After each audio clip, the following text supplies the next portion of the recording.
Hola, hola, gente creativa, abriendo las puertas del podcast hoy con el doctor en ciencias Manuel Alejandro Romero Quesada para seguir hablando sobre inteligencia artificial.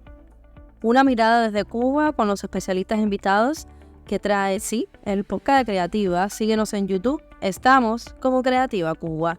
Ya saben, con Creativa les va. Espacio para el doctor Manuel Alejandro Romero Quesada, entrando en materia. Comenzamos. Doctor, creo que de manera general no sabemos bien qué es la inteligencia artificial y qué tanto puede aportarnos en varios campos.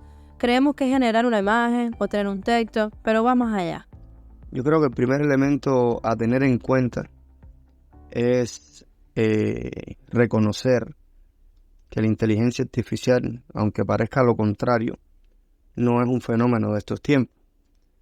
Sobre inteligencia artificial se lleva mucho tiempo hablando, escribiendo, aplicando el fenómeno en sí o la conceptualización en sí de lo que la inteligencia artificial es.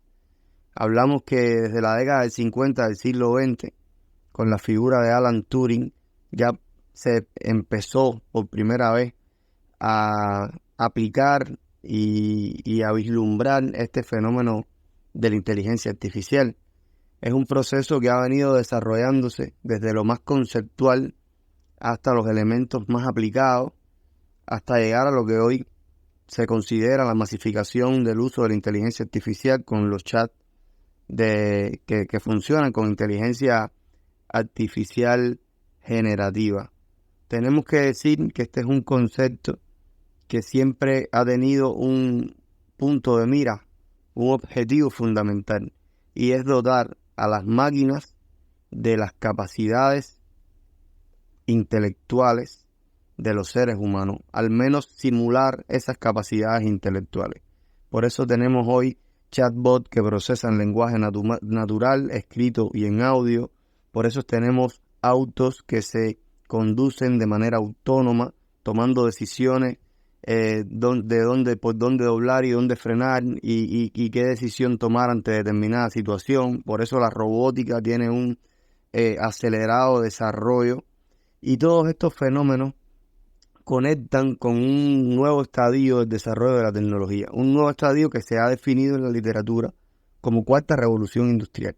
Un autor alemán llamado Klaus Schwab ya avisoraba desde el 2016 que estábamos a las puertas de un fenómeno, un nuevo estadio en el desarrollo de la tecnología a partir de la creación de nuevas aplicaciones, de nuevas filosofías, de nuevos entornos de trabajo que, amparado en la anterior revolución, que fue la revolución digital, iban a vislumbrar un nuevo escenario concreto, y ese escenario es el que estamos viendo hoy con la inteligencia artificial, repito, con la robótica y con todos los elementos que están vinculados, que tienen como soporte al Internet, a la gran red de redes y el desarrollo infraestructural de los dispositivos móviles, y que han dado un paso más para un nuevo escenario en ese sentido. ¿Cree que el uso de las IA se masifique en Cuba a pesar de nuestras limitaciones? Si contextualizamos el fenómeno de la inteligencia artificial en Cuba, yo creo que también es importante reconocer que es un fenómeno que tiene una mirada desde hace algún tiempo ya. En el año 69, en la revista Pensamiento Crítico, ya podíamos ver autores cubanos, específicamente el profesor Luciano García, escribir sobre inteligencia artificial y lógica matemática. O sea, que no es un fenómeno que ha estado descolocado, o no es un fenómeno que no ha tenido una mirada desde la academia, desde los escenarios científicos. Es un fenómeno que en Cuba se estudiaba, obviamente, de los escenarios más computacionales, y en alguna medida ahora se está teniendo una mirada distinta a este fenómeno, en tanto las academias los están visibilizando, en tanto algunas industrias están utilizando y viendo el potencial de la inteligencia artificial. Hay en camino políticas vinculadas, desarrollo de estrategias vinculadas al uso de la inteligencia artificial, al desarrollo de la inteligencia artificial en el escenario nacional. Hay un grupo que se denomina el Grupo IADES, que está trabajando en soluciones personalizadas en determinados sectores. Hay un desarrollo de la inteligencia artificial en el sector del deporte, donde hay algunas aplicaciones concretas para medir algunos parámetros de entrenamiento y demás. Hay aplicaciones en el sector empresarial vinculado a dashboard para tomar decisiones, para procesar grandes volúmenes de datos. Hay aplicaciones en el sector del turismo y así desde la perspectiva institucional empiezan a visualizarse algunos proyectos de interés que están naciendo en el entorno nacional. Ahora, yo creo que con el acceso a Internet que tenemos ahora mismo, hay también un uso intensivo, sobre todo por público joven, de todos estos fenómenos de los chats que tienen de inteligencia artificial generativa.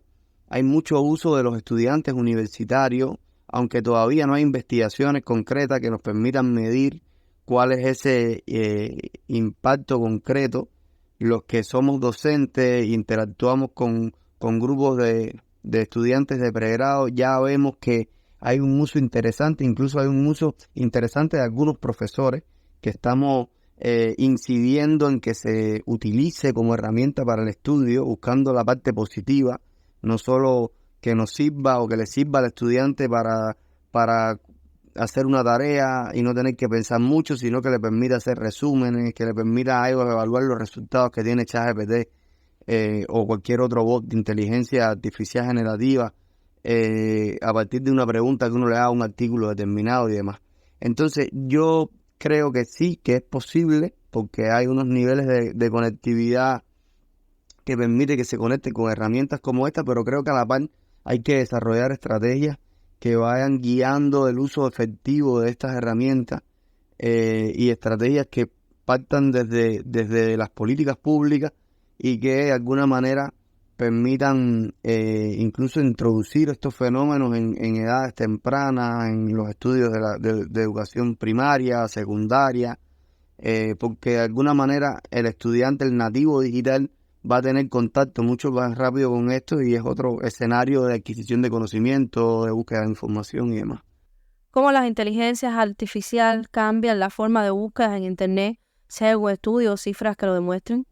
El cambio en el paradigma de la búsqueda de información tiene un hito importante en 2013, cuando Google saca a la luz el cambio de algoritmo denominado Google Colibri, que además de agilizar el proceso de rastreo e indexación de los sitios web, potenció aquellos contenidos que respondían preguntas, potenció aquellos contenidos que tenían como título preguntas y como etiquetas H2, H3, o sea, los subtítulos, preguntas también. Y entonces efectivamente esto pasa porque Google se da cuenta que la gente con mucha frecuencia lo que iba ahí a esa plataforma a hacer preguntas. Y esto fue un cambio significativo en los usos y las prácticas de búsqueda en Google específicamente, que es el buscador líder en este sentido. Esta práctica se relaciona muy bien, se conecta muy bien con el desarrollo de la inteligencia artificial, porque específicamente uno, cuando busca información a partir de una plataforma que usa inteligencia artificial, uno dialoga con esa plataforma. Y eso también es otro cambio en el paradigma de la búsqueda de información. Pasamos de escribir palabras claves en un buscador, aunque fuesen preguntas, a dialogar con una aplicación de manera iterativa para obtener un resultado cada vez mejor.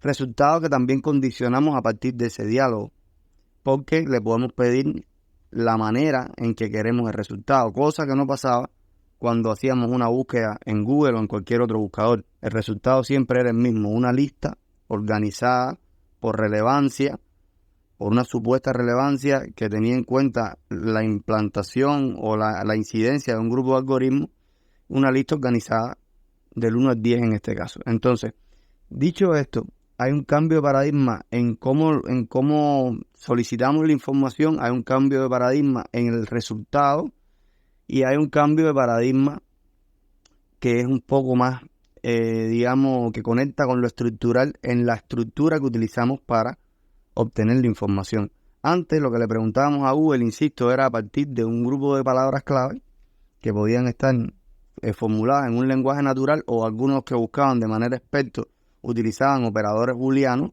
como una palabra más la otra, un grupo de palabras menos una palabra en particular, entrecomillado para la frase exacta, y todas estas estrategias te daban un resultado efectivo. Ahora, con la inteligencia artificial lo que sucede es que hay una manera de interrogar a la inteligencia artificial de manera estructural también, porque sigue siendo un algoritmo y una máquina lo que hay por detrás, y esa manera de interrogar a la inteligencia artificial se denomina prompt, que no es más que una orientación que uno le hace a la inteligencia artificial para, uno, decirle claramente qué es lo que quieres, dos, darle datos para que él elabore la respuesta que te va a dar, tres, darle contexto, porque podemos decirle, eres un community manager, o eres en tu rol de editor, o en tu rol de especialista o analista de información, y tres,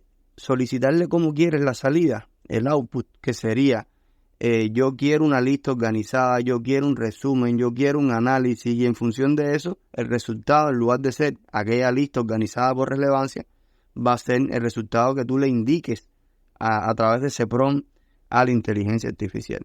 Entonces, sin duda, esto es un cambio trascendental en lo que es el proceso de búsqueda de información, y este cambio no está desprovisto de que a veces las inteligencias artificiales te dan la información que no es la más relevante ni la más pertinente. A veces hay que iterar el prompt, hay que volver a probar y formularlo de otra manera, cosas que ya existían con los buscadores. A veces no podemos confiar totalmente en todo lo que da una aplicación de inteligencia artificial, y hay que contrastar, cosas que también deberíamos estar acostumbrados, porque a veces los buscadores te devolvían resultados que no eran los más adecuados ni los más fidedignos en ese sentido. Y sin duda hay un cambio importante en este sentido. Para hablar de cifras, yo creo que es válido aclarar que ciertamente se están generando un número importante de investigaciones en torno al uso de la inteligencia artificial, en torno a, digamos, la aplicación o la generación de plataformas que utilicen inteligencia artificial, pero ciertamente estamos en este punto disruptivo donde esto puede cambiar o cambian, las cifras van cambiando de un momento a otro a una velocidad muy rápida, y sería bueno hacer este análisis cuando haya pasado algún tiempo. Sin embargo, hay alguna cifra, una plataforma que se llama Statistia, que es muy buena plataforma recopiladora de datos, que tiene algunos elementos que pudieran arrojarnos luz sobre este fenómeno.